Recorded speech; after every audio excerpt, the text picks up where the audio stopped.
Hey everybody, today I am going to show you how I made this delicious catfish po' boy with a little twist. Stay tuned and let me know if you decide to try it. Thank you.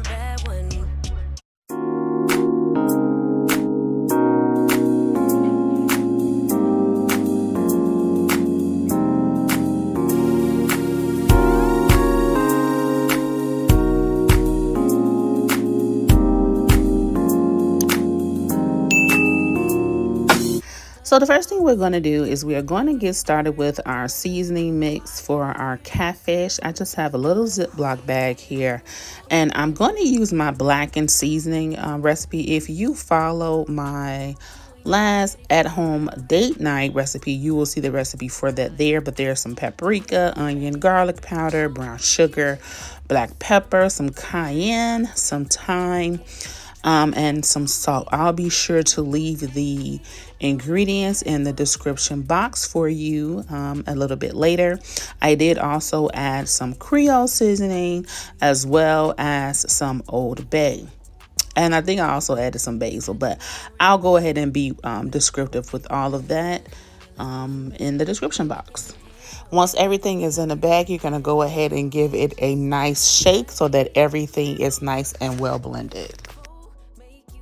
And here's where we're going to change things up a bit. Instead of the traditional remoulade sauce, I wanted to try it with my roasted garlic Chipotle aioli that I made in another video for the turkey burger. So if you watch that video, this is that same sauce. I figured it was so delicious on that burger. I know it would be amazing on the po' boy. So the roasted garlic aioli, you're going to take a head of garlic, chop off the tip, put a little olive oil, salt, and pepper. You can roast it for 20 minutes, well, quotation mark, roasted, in the air fryer for 20 minutes at 400 degrees. Make sure you wrap it in foil. To our ninja, I have some mayo, about 2 or 3 chipotle peppers, the sauce, the roasted garlic. We're going to do juice of half of a lemon, salt and pepper, and then we're going to give that a good mix in the ninja. Baby, I know that's cap. I see reality and the fact is you ain't really ready for real.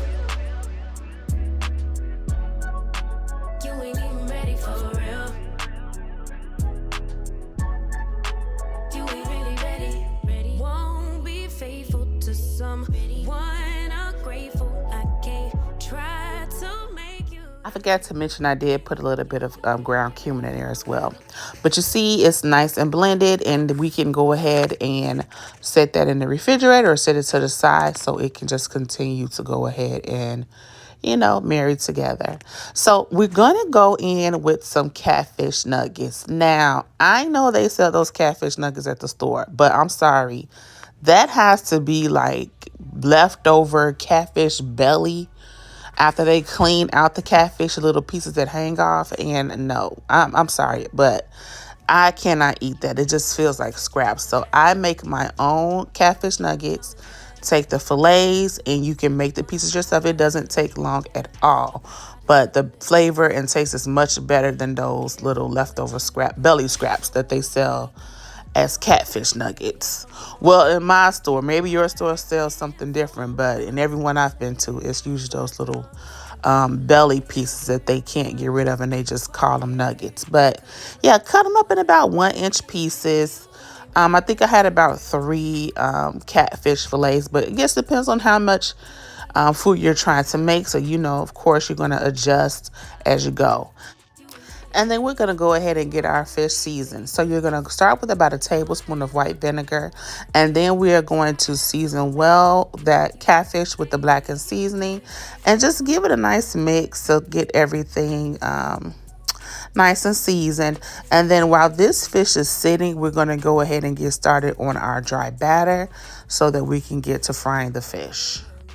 Well, it don't get no realer than the realest one. Baby, can you handle? Then to get our batter mixed, we're going to go ahead and get another Ziploc bag. I put in some white flour as well as some yellow cornmeal, cornstarch, and then I seasoned my mix as well. So you can just make it easier on yourself and put a little bit of that blackened season that we had made earlier. Add that to the bag. That way your flavors stay consistent and you have flavor in your batter as well. Once all of that is combined, go ahead and shake it up so that we can get it all mixed. And then we will start preparing to actually fry the fish. Try to make you if you ain't you ain't really ready for real. And before we batter the fish, we're going to add a little bit of buttermilk just to act as a binding agent. I know some people may soak their catfish in buttermilk, but we're going to be adding a lot of flavor throughout this frying process. So we're just putting a little bit on there to help the coating stick. Oh baby, you know you wrong. Yeah, I know you gonna own it right back. Say you changed, but baby, I know that's cap. I see reality, and the fact is you ain't really ready for real. You ain't even ready for real. All right, once we get our grease nice and hot, we're going to go ahead and drop those nuggets. Guys, I don't know what it is about Fridays, but I just feel like I'm supposed to have fried fish on Fridays. I grew up having fried fish on Fridays, and that's what I do in my house. People are tired of it, but I don't care. I'm doing most of the cooking, so I'm going to have what I want. Now, once that fish gets to frying, we're going to drop in some onions. Now, I know this is something that people do in the South, but we're going to do a twist with this one, and we're also going to add some jalapeno. Now, make sure that if you're using pre-sliced jalapenos that you get the excess water off. You don't want to put wet jalapenos in your grease. But the jalapeno and the onion are going to add a really good flavor. I actually learned this technique from the late Miriam, which is my daughter's grandmother. Ladies, let me give you a little tip. And this, I'm not going to guarantee that you're going to get engaged, but you definitely will make a lasting impression.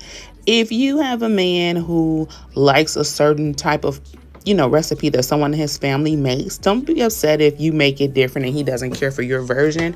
What you do is you go and make a sneak phone call to that person and you ask him to give you a cooking lesson on how to make his favorite dish. I'm telling you, I ended up learning this recipe or learning how to cook certain things from my I guess you can say my kid's grandmother from my first marriage, and some of the things that she taught me I've kind of elevated, but I learned these things by watching her cook certain dishes. I've actually picked up cooking techniques from different people, but I'm telling you, if that man likes his mother's dressing, his aunt's potato salad, his cousin's macaroni and cheese, schedule a call with them, learn how to make it. Don't tell them that's what you're doing. And then you make that recipe and surprise them. I'm telling you, if you don't get engaged, you're going to dang near get engaged and or married. Baby, can you handle? All right, make sure you're frying that fish till it's nice and golden brown to get all of that nice crispy flavor out of that oil. Now, you don't have to keep adding the onion and the jalapeno. Once they fry up, I just take them out of the grease, but the grease is still going to have good flavor. So the rest of the fish will still pick up the additional flavor from the onion and the jalapeno. Once all of your catfish is done, I went ahead and I sprinkled a little bit of lemon pepper. You can do the same if you decide to make this recipe. And then we're going to go ahead and build our po' boy. So I just have some little fresh rolls from a bakery that I found out here. I did put my sauce in a little squeeze bottle just to make it a little bit more neater. You don't have to go that far. You can just take, a spoon or a knife or whatever and just splatter it on the inside, which I should have done. But of course, I wanted it to be a little, do a little nice presentation for you guys. So I put it in my little squeeze bottle. But once you put some sauce on the inside of your bun, go ahead and load it up with your fish. And for my toppings, I just have some fresh cut lettuce, some sliced Roma tomato, and some pickles. Of course, do whatever you like. You can put some red onion on there if you want as well. That does give it a nice flavor as well. But since we fried it with the onion and the jalapeno, I didn't feel that it was needed. But go ahead and dress it up the way you like.